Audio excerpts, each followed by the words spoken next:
Hi Pisces, welcome and this is your reading. Be open-minded po, hindi po halos lahat makaresonate. Thank you nga po pala sa mga nagsusubscribe, sa mga bumabalik. Maraming pong salamat. Give me the message for Pisces. Trust your path. So may trust your path. So meron ditong soul family. Nafe-feel ko dito yung iba sa inyo nasa tamang path ka. So, yung ba't tipong iniingatan ka dito, no? Andito yung pag-iingat sa'yo. Hindi ka nag-iisa. Maraming mga tao na sumusuporta sa'yo, nag-iingat sa'yo. Kahit ano man yung gawin mo, andun sila para sa'yo, okay? So, marami kang mahal sa buhay or pwede yung meron kang mga anak, kapatid, or pwede rin sabihin na meron kang magulang na handang sumuporta sa'yo sa mga landas na tinatahak mo. Okay? So, nakikitaan ko dito na hindi mo kailangan akuin ang lahat. Okay? Kasi kapag may problema ka, kailangan mo din mag-share para mabigyan ka ng tamang advice sa sitwasyon na kinakaharap mo.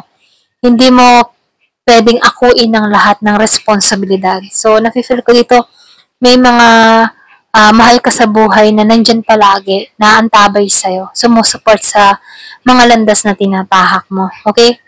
So, nakikita ko dito yung clarity, may malinaw na mangyayari, merong masayang kaganapan. Yung iba naman sa inyo, nakikita ko dito, ma-attract mo yung tao na tulad mo, okay?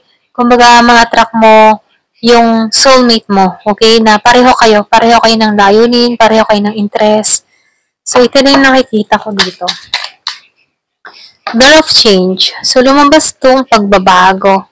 Meron ditong transformation, marami ka nang naranasan. So, ito na yung time para sa malaking pagbabago. Nakikita ko dito yung transition, adaptation, so meron ditong evolution. So, yung change, big change ang parating sa'yo. So, magbubukasan ng pagbabago sa buhay mo.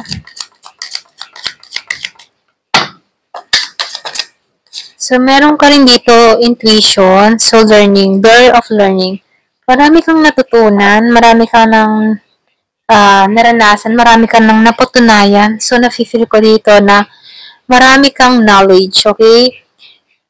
So, nakikita ko dito habang tumatagal, nade-develop mo yung sarili mo, namamaster mo yung mga pinag-aaralan mo. So, nakikitaan ko dito, mahabang panahon ka nag-aaral or mahabang panahon ka na may tinutuklas.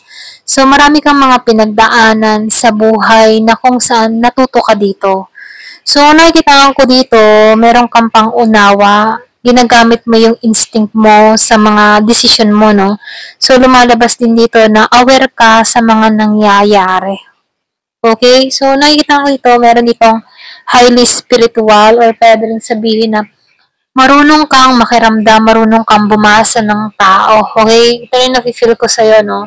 So, yung iba sa inyo, pwedeng marunong ka din mag-tarot or pwede rin ramdam mo lang yung energy ng tao. Yan, ito rin nakikita ko sa'yo. So, malakas yung iyong pakaramdam. Yung iba sa inyo, open yung third eye chakra. Okay? So, hindi porket open yung third eye chakra, nakikita mo na yung mga hindi nakikita ng normal na tao. Ayan. So, nakikitaan ko dito, open yung third eye chakra mo. So, malakas lang yung iyong sense, malakas lang yung iyong pakaramdam, okay? So, ramdam mo lang yung energy ng tao kapag ayaw sa'yo or kung merong gagawing hindi maganda sa'yo. So, feel mo, basa mo siya, ganun. So, tingnan ba natin dito, no?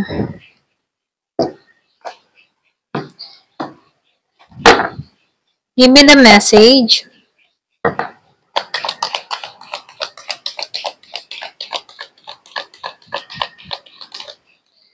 So, meron ka ditong dog, getting together with friends. So, yung iba sa inyo, meron ditong kaibigan na magbabalik sa buhay mo or pwede rin sabihin na malayong kaibigan, magkikitang muli.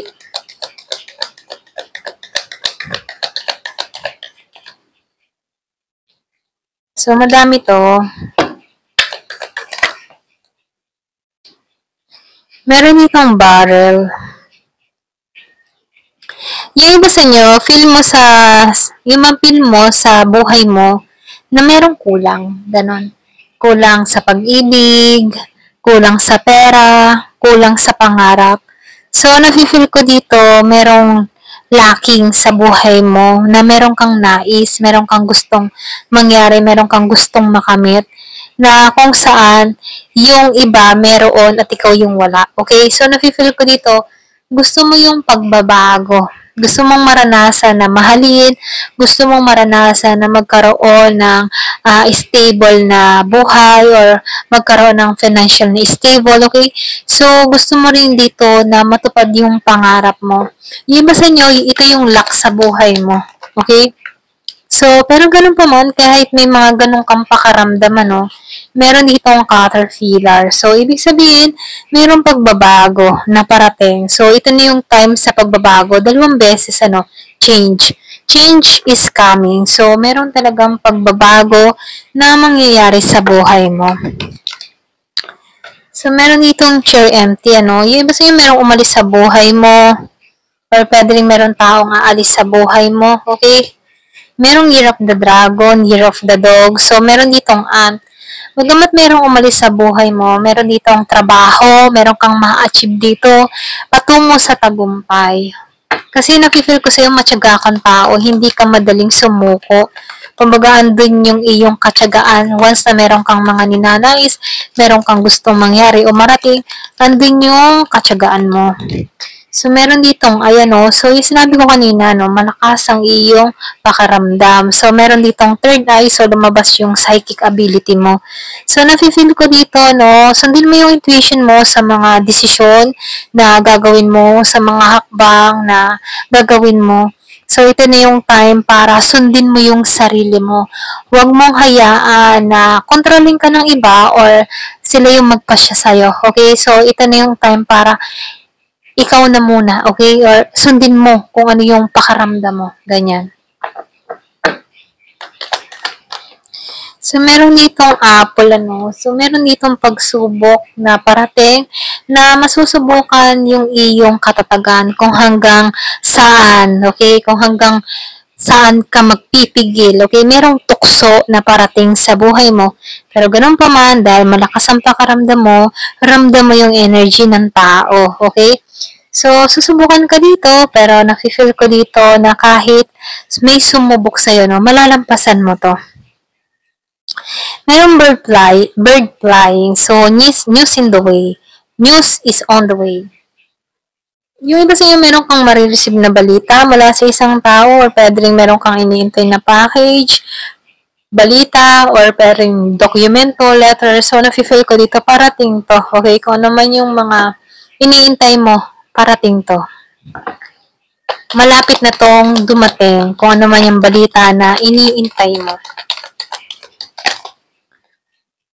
Meron ditong fair woman, yung iba sa inyo patas kang babae, ayaw mo na nakakalamang ka ng kapwa. So, meron ditong wheel. So, nakikita ko dito, inalo mo ang buhay mo. Okay? Inalo mo ang buhay mo kung paano sumabay sa agos ng buhay. So, dito, no, yung gulong kasi ay paikot-ikot. Minsan nasa baba ka, minsan nasa taas ka. Kumbaga, marunong kang sumabay. Okay? Hindi mo hinahayaan o hindi mo kinokontra yung nararanasan mo sa mga araw-araw na gawain na, no? Kumbaga, sumasabay ka lang din, okay? Hindi ka basta-basta nagpapa-apekto sa mga nararanasan mo o mga problema na dumarating, okay? Kumbaga, sinasabayan mo lang yan.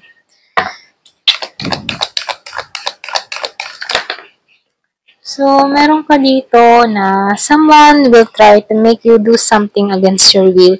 So, meron ditong tao na kumikilos para hadlangan yung mga gusto mong mangyari. Okay? So, meron kumikilos dito. So, meron ditong mule, someone extremely stubborn and willing to change.